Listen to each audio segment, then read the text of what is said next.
Welcome back to the Grim Tapes. Tonight's story is not just another ghost tale. It's rooted in history, wrapped in mystery, and whispered about among flight crews to this very day.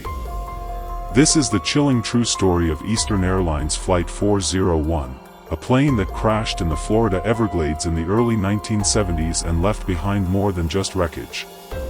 What followed was a wave of ghost sightings, disturbing encounters, and a legacy that still unsettles aviation professionals and paranormal investigators alike. But what if I told you the ghosts of Flight 401 didn't just vanish after the wreckage was cleared?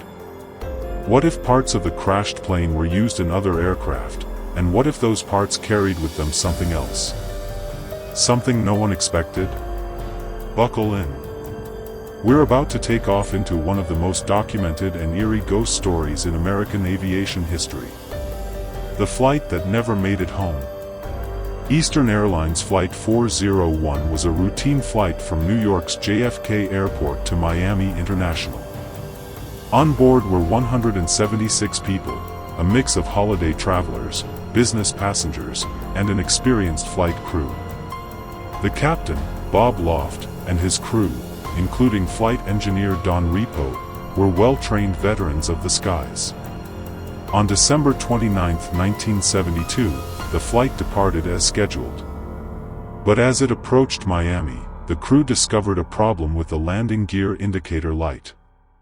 The light that should have confirmed the nose gear was locked into place failed to illuminate. Concerned, the pilots decided to enter a holding pattern and troubleshoot the issue. While the plane circled over the dark Everglades, the crew became distracted. They were so focused on the faulty light that they didn't realize the autopilot had been disconnected. Slowly, silently, the plane descended into the swampy darkness below.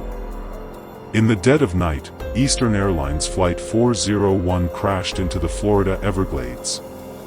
The impact was devastating. Over 100 people died instantly or succumbed to their injuries soon after. Miraculously, 75 people survived, including flight attendants and passengers. But the nightmare was far from over. Haunting begins, ghosts in the skies ***. Following the crash, investigators focused on technical failures and human error. But soon, something stranger began to unfold. Reports started coming in from flight crews across the Eastern Airlines fleet. Pilots and flight attendants claimed to see apparitions, not just any ghosts, but the very faces of Captain Bob Loft and flight engineer Don Repo. These weren't fleeting glimpses or strange feelings. These were full-bodied apparitions that appeared in cockpits, sat in passenger seats, and even spoke to crew members. Some sightings were so vivid that they resulted in emergency landings. In one case, a flight attendant spoke to Don Repo, unaware that he had died in the crash. He warned her of a mechanical failure, one that was later discovered and fixed before takeoff. This was just the beginning. The mystery of the salvaged parts ***. To save money, Eastern Airlines had salvaged usable parts from the wreckage of Flight 401 and installed them into other aircraft in their fleet, particularly the L-1011 TriStar models. These parts included ovens, instrument panels, and other mechanical components. What followed was a pattern that could not be ignored. Every plane that received parts from Flight 401 began to experience paranormal phenomena. Passengers and crew aboard these aircraft began reporting ghost sightings. They saw the faces of Captain Loft and Don Repo.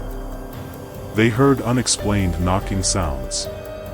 Cockpit controls would sometimes behave erratically without explanation.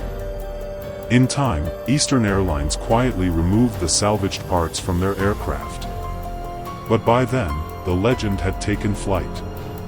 Eyewitness testimonies. The testimonies from flight crew members, passengers, and even ground staff are among the most compelling aspects of this case. These were not people seeking fame or attention. Most gave their accounts anonymously or under duress, fearing ridicule. A stewardess once reported seeing Captain Loft sitting quietly in first class. When approached, he vanished. In another incident, a pilot preparing for takeoff found Don Repo already in the engineer's seat. Repo looked at him and said, "You don't need to worry about this flight. We've already checked it out." Some testimonies were corroborated by multiple witnesses, and in several cases, Eastern Airlines logged these events officially before silencing internal reports. The company wanted to avoid panic and negative publicity. Psychological versus supernatural. Skeptics argue that the sightings can be explained by trauma, fatigue, or the power of suggestion. After all, the crash was a national tragedy. Could the collective psyche of Eastern Airlines staff have manifested these visions subconsciously? But how do we explain the warnings from the ghosts that averted disasters? How do we account for passengers, with no prior knowledge of the crash, identifying Captain Loft and Don Repo by name and photograph after their flight? Are we dealing with ghostly echoes trapped in mechanical parts, or is there something deeper, something more metaphysical at play? The legacy of Flight 401. To this day, Flight 401 remains one of the most haunted stories in aviation history. It has inspired books, documentaries, and even a made-for-TV movie. More importantly, it has sparked ongoing debates about the supernatural and the possibility that trauma and death can imprint energy into objects and places. Many airline professionals still refuse to speak about Flight 401. Those who do often do so with a mix of fear and reverence. Some even say the ghosts are still out there, silently watching, still protecting, still flying. The story of Eastern Airlines Flight 401 is not easily dismissed. The physical evidence is gone. The salvaged parts have been scrapped. But the stories linger, as persistent and chilling as the Everglades themselves.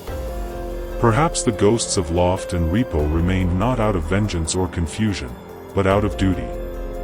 In every sighting, they weren't terrifying. They were warning, watching, protecting. Guardians of the skies they once ruled. If energy truly cannot be destroyed, maybe some spirits choose to remain, not to haunt, but to serve. Now it's your turn to weigh in. Have you ever experienced something supernatural while traveling?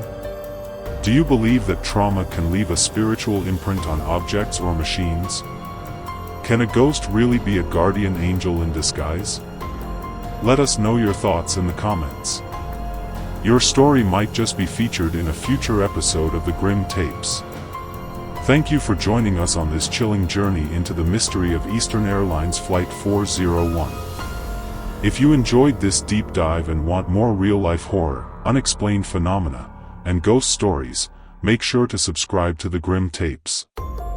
Hit the like button to show your support, and drop a comment below to share your thoughts. Every week, we uncover the darkness that hides in the cracks of reality. And trust us, you won't want to miss what's coming next. Until next time, stay curious, and stay in the light.